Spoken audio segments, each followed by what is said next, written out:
درمیان رابطے ہی کا نتیجہ ہے کہ بیوی جو بھی ڈیمانڈ رکھتی ہے، شوہر اپنی بیوی کی ہر ڈیمانڈ پوری کرتا ہے، ضابطے کی بنیاد پہ نہیں، رابطے کی بنیاد پہ۔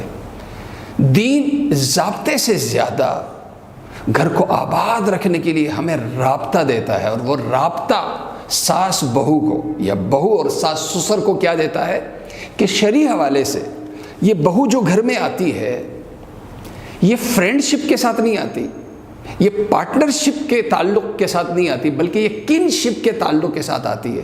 کنشپ رشتہ، یہ اگر شوہر کی بیوی بن کے آ رہی ہے تو ساس سسر کی بیٹی بن کے آ رہی ہے، اور بیٹی کا جو رشتہ ہے، بیٹی میں اس لیے کہہ رہا ہوں کہ یہ محرمیت کا رشتہ ہے۔ جیسے محرمیت جو قریب ترین رشتہ ہوتا ہے اس میں پردہ نہیں ہوتا، اس لیے ساس سسر سے بھی پردہ نہیں ہے۔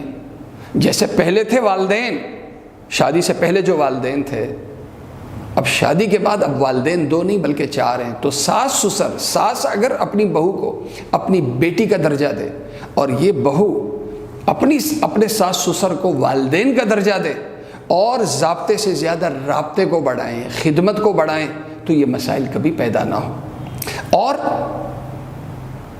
یہ رابطہ بڑھانے کے لیے شوہر کا ایک فرض ہے کہ نا، اللہ کے نبی صلی اللہ علیہ وسلم نے فرمایا الرجل راع علی اہل بیتہ وہو مسئول عن رعیتہ، مرد اپنے گھر کا سربراہ ہے اور گھر والوں کے حقوق کے بارے میں اس سے پوچھا جائے گا۔ تو اب یہ حقوق میں توازن رہے، اس کے لیے گھر والوں کی ذہن سازی کی ضرورت ہے، اور وہ ذہن سازی بہو کو بھی یہ بتانا ہے، بیوی کو بھی یہ بتانا ہے کہ تیرے رائٹس یہ ہیں، لیکن تجھ سے کہیں زیادہ رائٹس میرے والدین کے ہیں۔ لہذا وہ ماحول ایسا بنائیں کہ یہ ساس اور بہو اپنے درمیان وہ رابطہ رکھے جو ماں اور بیٹی میں ہوتا ہے، سسر اور بہو کے درمیان وہ رابطہ رہے جو باپ اور بیٹی میں ہوتا ہے۔